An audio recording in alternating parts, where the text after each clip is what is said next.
Welcome back to the channel, everybody. I found Mark. Hi. We're going to do a full review on the Citadel Trakr today.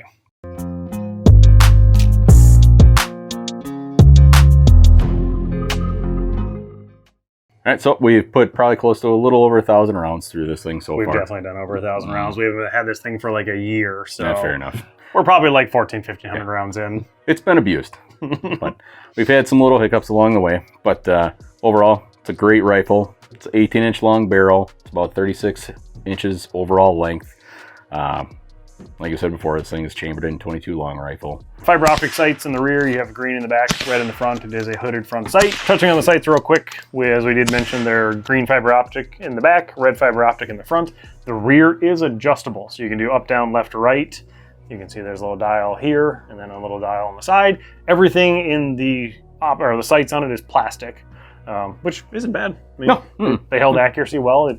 I never had an issue seemingly losing the zero because I did do some adjustments on it. I think when I first got it, I think I had to dial it to the right a little bit. But beyond that, we never touched it again. No, I never did. Yeah. I didn't even know you adjusted it. I assumed it was that accurate out of the box. I'm so sneaky. I can't hear if I'm hitting the target. It does take detachable box magazines that are 10 rounds apiece. Does it take Glock mags? No, it doesn't take Glock mags. Dan, we talked about this before. We tried. We tried. It doesn't work. Yeah, so it's a polymer, plastic receiver on there. The thing is very lightweight, as we mentioned in our initial video on it. It's reasonably priced. We've seen it online from like 180 to 210, 220 bucks. So reasonably priced. When we bought it, it was a hell of a good deal. I think I got it for 135 shipped. Yep. They're Stupid cheap. We think that is because this is the previous generation. It looks like, kind of doing some digging online, they now come with scope mounts on the receiver, which is really nice because ours has the Weaver, or the 3/8 Weaver groove or whatever the hell it is on there. I know I talked about putting a scope mount on there, and I didn't have an extra 1-inch scope laying around, so I never got around to doing that. Yeah. Maybe next time. We really didn't need it. I mean, we could still hit out at 100 yards. Very ring and consistent. steel. So, I mean, it's very accurate for how cheap. Yeah. Cheap of a rifle it is. Yeah, never had any issues there. Probably the biggest issues that we can all attest to, and Dan is hiding behind the camera. If he wants to come up here and talk with us, he can. The magazines are cheap. The feed lips are a little wonky on them, it seems like, and the feed ramp, if you will, isn't that great. So the most common issue we have with it, obviously you got your magazine, if I can find I can't find the hole. When you run it nice and smooth, it's easy. It takes around, ejects them, puts the new one in very easy. If you try to run it at speed at all, you have an issue where the next round either nosedives in the mag and up and then you crush it with the bolt, or they just don't feed up well enough.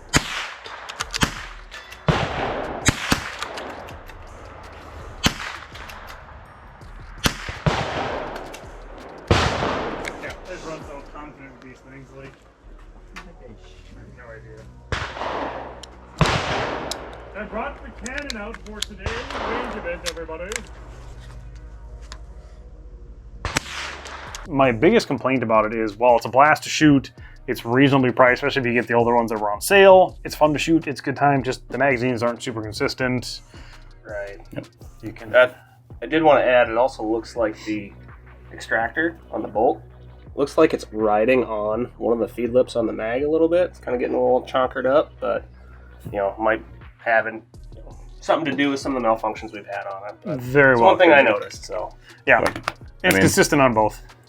And it's just kind of part of it just being a budget gun too. I mean, it's for what we paid for it. Yeah. I think we fully expected that there were going to be some issues with it. It was going to have something, for sure. But it's been fun. Like, I actually really enjoy shooting it. And, I mean, the thing weighs nothing. Like, you can absolutely just throw it around all day long. Consistent enough for what I expect out of a 22 bolt gun. The older Marlins and that kind of stuff. Like, I've got an old Marlin. I think it's model 60. And it's awesome. I love that gun. It's amazing. I bought him an old Marlin, too. And they're great and consistent, but they're heavy, which isn't terrible. But you're good and bad, pros and cons on each. It's a ton of fun to shoot, and if you can get it for the right price, I'm in on it. Yeah, I like it. I'm all about cheap guns. Mark is that. Does have a crossbolt safety. I was hoping. Who uses a safety? Trigger in it is nice and smooth, consistent. really, it's just the feed issues that are what plague this gun from everything we can see. So nothing is worn weirdly. Hello everybody, little break in the review here real quick to talk about a couple things that I realized we missed. During the review, 1500-ish rounds, we shot several different types of ammo. Some cheap Blazer stuff, Federal Champion, a lot of Federal Auto Match or CCI Minimag were shot through the Citadel Trakr. There was a couple other ones in there. I just can't remember what they are now. I couldn't find video on them either. So we probably shot half a dozen, maybe 8 different brands of 22 long rifle. The feeding issues that we talk about in the video are not brand specific. It happens on all of them with the gun. So it's nothing, you know, sometimes with cheap ammo you get cheap feeding issues. That was not the case at all with this. It was a general, you know, just all around ammo issue. And I realized that I'm an idiot, and I said that we have no wear on the gun. Well, previously Dan had said we do have some wear on these feed lips from the extractor. So I don't think per se it is a problem with the gun itself. I think it's just mechanical components wearing on each other, maybe not as a normal. And the hard part is we're doing literally a one-of-one test of all of our experiences with this one rifle. So if you guys have a Citadel Trakr, put it in the comments. Let me know if you guys have seen wear. I know I included a picture of the top of the feed ramps on those magazines, and it shows a little bit of the wear. It's really not too much, but it's somewhat there. So like I said, I'm an idiot. Realized that Dan said we did have some wear on it. Then I was like, we didn't have any wear when we kind of did.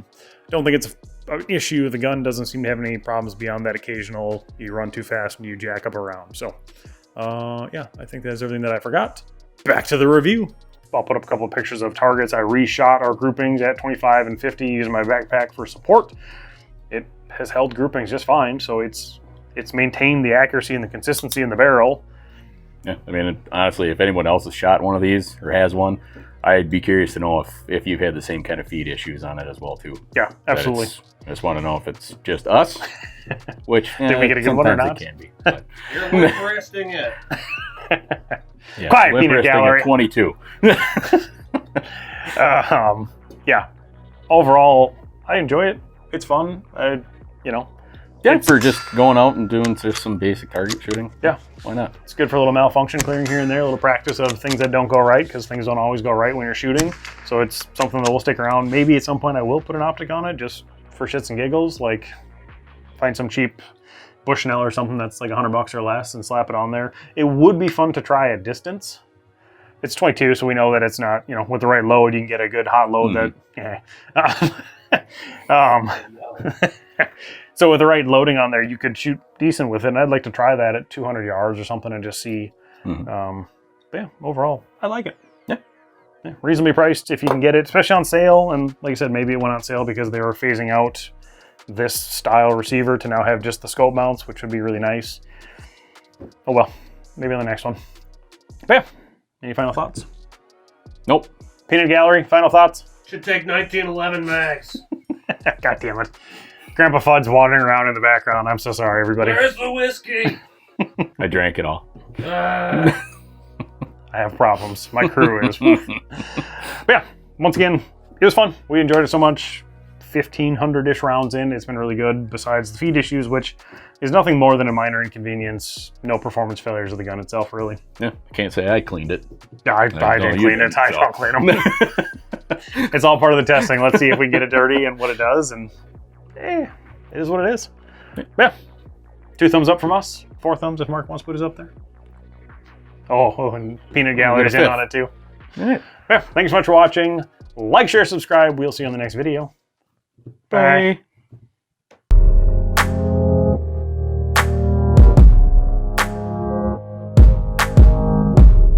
Don't sound stupid, okay? That's impossible.